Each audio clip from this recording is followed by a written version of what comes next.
Hey guys, Mr. P. I am so sorry for getting this out so late. I ran into a bunch of complications with this recording, the screen recording device on the laptop. I uploaded it like 3 times, didn't work, and I finally pulled all these strings to get it uploaded a final time just now, and realized the entire time the view was stuck on one screen, and I didn't know that. So I had to like make some changes again. So you don't have to, submit anything to me for this. All you have to do is at some point today, by the end of the night, like I'm not going to check, obviously, I have no way of checking. Please fill out these notes, okay? Watch this lecture, fill out the notes. That's all I ask. And you know what? I already did a 15-minute lecture, and my voice is kind of, done for. I'm a little tired from that, so I'm just going to make a really quick one, okay? I'm going to go through a few slides of review, and then we're just going to go through the, 1.5 slides you still got to get to, and then that's it, all right? So this is going to be good because I don't have you people slobbering all over me in class. I don't got you people going up, getting tissues, and chucking them at everyone else as you're going up to throw them away, and doing little dances as you're walking back. I don't have people slamming the door as they go to the bathroom. I don't got little empty water bottles rolling across, popping across the ground, making noises. This is going to work out just fine. So I'm excited to do it this way. Please let me know if you have any questions. You can shoot me an email, or if you can't hear me or something like that, let me know. Okay? All right, here we go. So you got into all this. This is all going to be in the test on Wednesday, okay? But I'm just going to skip through them really quickly. All right? So remember 2 different creation stories. First one, humans made last. Second one, humans made first. They both show different things. Remember what original holiness and original justice is. This is all a review for the test, all right? Okay, make sure you know the story of the fall. Excuse me. All right, make sure you know the story of the fall. Make sure you know they don't realize they're naked till they sin, and this marks the first time that they have felt guilt and shame that comes completely from the devil, does not come from us. So they hide from God. Great. Okay, what caused them to sin? Make sure you know it's pride. Doesn't mean they actually thought, oh, I want to be better than God, I hate God. It just means in the back of their mind they didn't trust that God was going to make them happy alone. And they kind of wanted to be their own God, make their own right and wrong up, and decide for themselves, which is the definition of evil. All right. They were able to sin because of free will. You guys know the definition for that. Okay. Original sin was brought into the world. Now remember, original sin has 2 meanings. The first meaning is the actual sin of Adam and Eve. The actual, literal sin. The second meaning is a manner of being, okay? We're all born with original sin, so we get tempted to selfishness. We're kind of disconnected from God from the time we are born, all right? And that's why we need a Savior to reconnect us with God, okay? So we all inherited from Adam and Eve, and also the world is, not only are our souls thrown off and our wills kind of like want selfish things sometimes, but the entire world is thrown off, right? You see there at the bottom, okay? So our lives become tough sometimes. There's suffering, there's death in the world, okay? And that really stinks, that's the devil's kind of domain. So it looks really bleak. Things look really tough for human beings until God makes a bold promise. You guys know this as the proto-evangelium, and here it is. This is literally the proto-evangelium. This quote, I will put enmity between you and the woman. That means division, meaning like you're not going to have her for long. And between your offspring and hers, they will strike at your head while you strike at their heel. This is God saying that a descendant of Adam and Eve, a obedient woman, will reverse the disobedience of Eve, and from her will come an obedient man who will reverse the disobedience of Adam. So sin's going to go out the same way it came in. God is predicting, you know it, Mary and Jesus. All right. Good. So remember that's called the proto-evangelium. This is God thousands of years ago. Well, Genesis is written like 3,500 years ago, but this is him kind of at the beginning of time predicting that Jesus and Mary are going to come and we're going to take down Satan. There we go. Look at that picture. Bang. Man. Poor devil. Not really poor devil, though, because, he's pure evil. All right, anyway. Jesus and Mary. Okay? Jesus is actually, weirdly enough, they have nicknames. Mary's nickname, one of her nicknames is called the New Eve, because she's like reverses Eve's disobedience, and Jesus' nickname is, the New Adam. Okay. Cain and Abel. All right, so remember, Adam and Eve have 3 sons, Cain, Abel, and randomly Seth. Poor Abel. Poor guy. I mean, he just has no idea it's coming. I mean, he's not even, look at him. He's not even, you would have thought he would have heard something, And he's like, clearly he's not even like concerned. He's just looking out over the horizon, Anyway, that stinks. Okay, so remember that Abel gave God a better sacrifice, okay, and God was able to bless him more. That's not because God likes Abel more or chooses favorites, is that when we give God a lot to work with, like your prayer life, right? You pray more, you give God more time to work with in your soul, the more cool things he can do in you, right? The more peaceful he can make your life. Okay, so instead of just doing better himself, Cain gets really jealous and mad, and he kills Abel. You know the story. All right, so Cain's banished to the east. And God protects him from being killed, weirdly enough. So he banishes him to the east. For one reason, it would be to, as you know, to protect anyone from retaliating against Cain, because God is not cool with sin for sin, right? One sin making up for another. No, no, no. Only love can take away sin. And the other reason, what I want you to focus more on, is remember, there is no cure for sin yet. Jesus is the cure for sin, and this is way, way before Jesus came. So, since there's no cure for sin, God kind of has to get Cain away to quarantine him away from Seth, right? Because Seth is the good son, and he's like not a saint, but he's decent. He's not totally possessed, right? He's not totally corrupted by evil. And so there's no cure, so God is trying to really protect him. So here we have that there, okay? Seth is, getting protected from Cain, all right? So, and my fiance texted me. She's experiencing some symptoms, but she is definitely does not have the coronavirus, so that's good because we researched it. She's just got a cold. All right. Anyway, I don't know why I'm telling you that. Okay, so this shows that Adam and Eve, sin didn't stop with them. Their children are getting it, and it's getting worse, right? It also shows us that God still loved us when we sinned because He protected Cain, okay, and He's also protecting Seth from being corrupted and contaminated by Cain's evil and sin. All right, now you got Noah's Ark. So remember, Cain has a lot of kids, right? And back then, and kind of even still today, some of our sins get passed down to our children, right? To their descendants. So Cain's descendants become really, really, really messed up. They're very violent. They inherit Cain's violence. They're like semi-possessed. They're all really nasty. And they populate the entire world. And even some of the Seth's descendants, if you guys remember, some of Seth's descendants intermarry with some of Cain's descendants, and then they become bad. That's good relationship advice, right? Good relationship advice is like people think they can date somebody to fix them, right? That has huge problems. No, no, no. You have to wait for that person to heal so that they can truly be able to love God and love others. So they need to fix themselves first before they can get into a relationship. Usually what happens is if you date someone thinking you can change them, they end up bringing you down, right? That's what happens to Seth's descendants intermarrying with Cain's. I should do a podcast. This is kind of fun, just like talking. You guys are probably bored. But anyway, that's what happens with Seth's and descendants intermarrying with Cain's descendants. They become evil, and so the entire world becomes evil except for one man and his family, Noah. Boom. All right. Now he's not perfect. Remember, this is before Jesus, before the saints of Christianity. But he was good. He trusted God. All right. He trusted him. He was decent.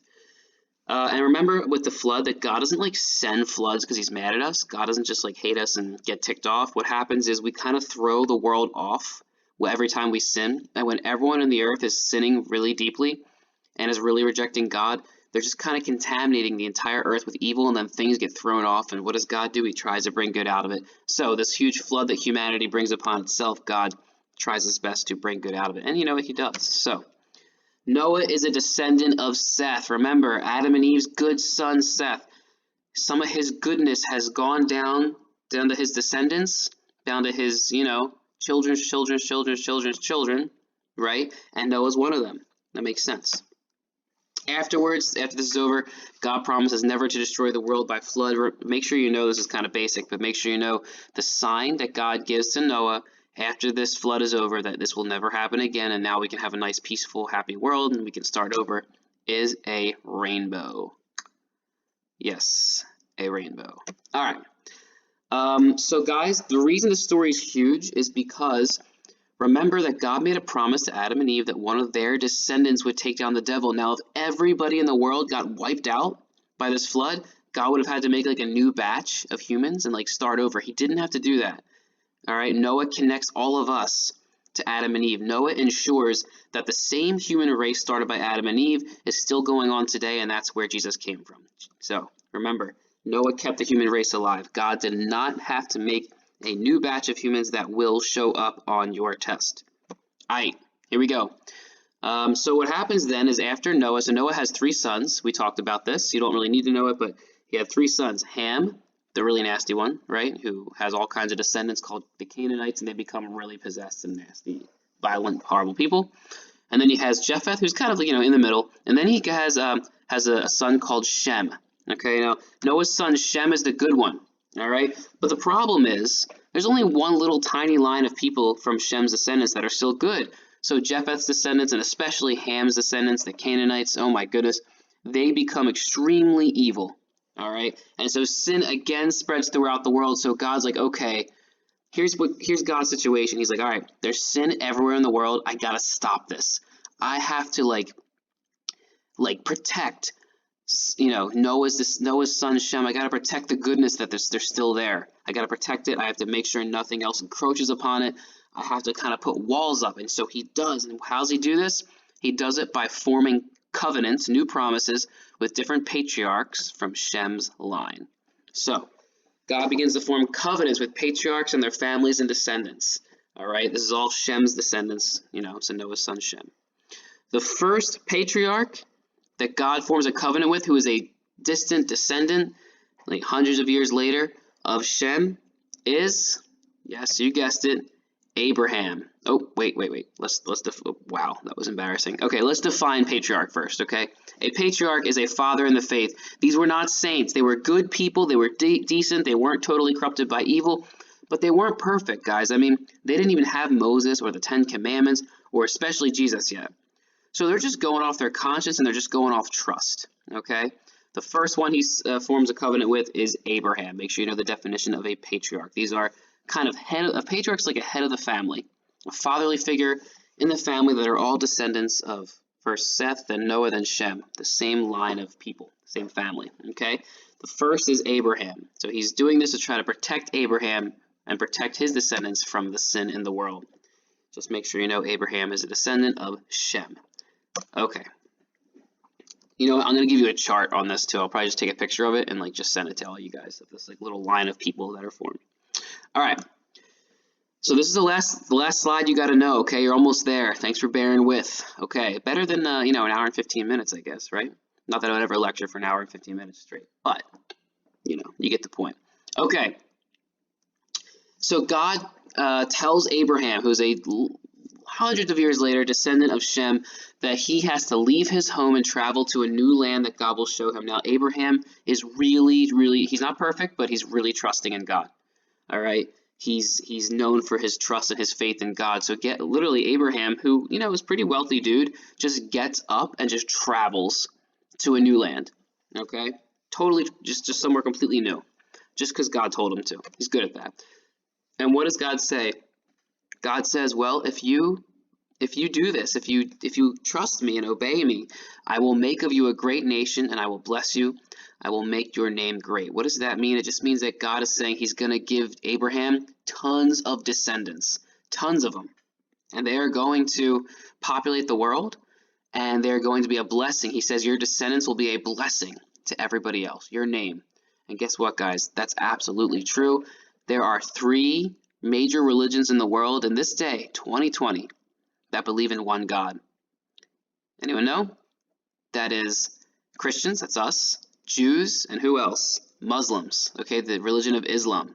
Those are the 3 religions of the world that trace themselves to having one God, that believe in one God. And guess what? Weirdly enough, every single one of these religions, Christianity, the Jewish faith, Judaism, and Islam, all say that they trace themselves back to Abraham. So this promise came true. God did populate the world with all kinds of people that believe in him. Now, there are huge differences between Islam and Christianity, and a little bit obviously between Judaism and Christianity. We'll get into that, but they all trace themselves back to Abraham. Really cool. All right. So all God asks in return for this is that Abraham trusts him. And now, in order to get more trust and faith out of Abraham, so we can pass that trust down to Abraham's kids and their grandkids and all that kind of stuff, his descendants, God tests Abraham. One particular test, you might know it, God asks Abraham to, yes, sacrifice his only son, Isaac. All right. Now, here's what's amazing about this. okay? You can write this down. Make sure you're following along with your handouts, fill in the answers. Here's what's amazing about this.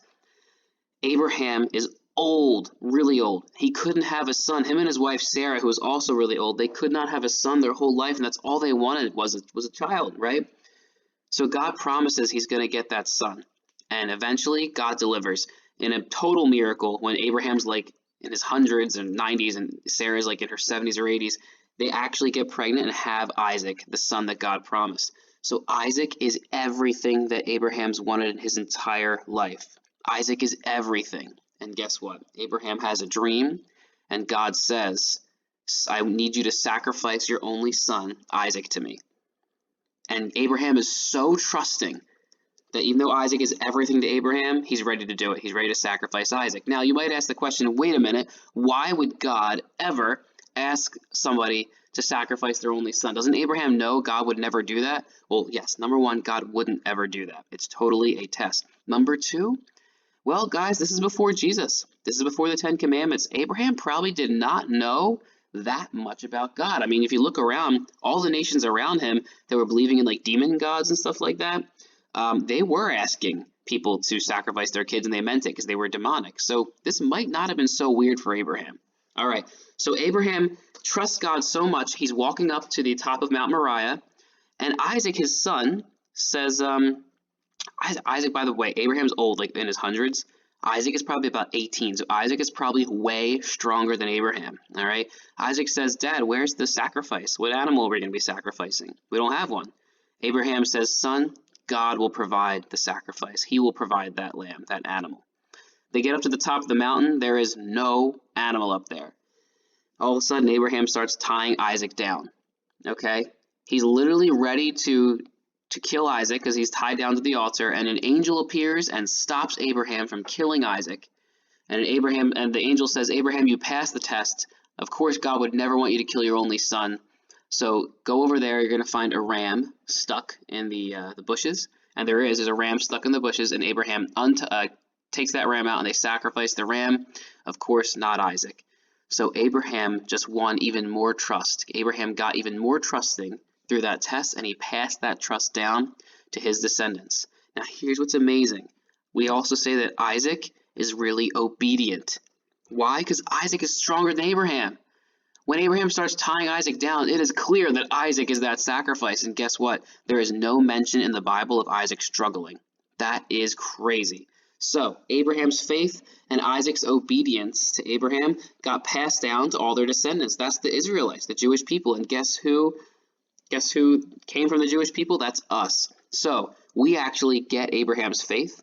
You know, the feeling in your heart that God is there, even though you can't see him, that literally might be a little gift because Christians, came from the Jews, right? So Abraham might have given that gift to you.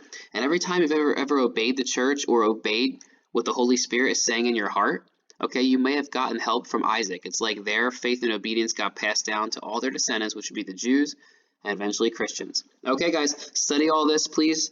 For the test on Wednesday, it'll be on Google Classroom. If you have any questions, let me know. Thank you for bearing with me.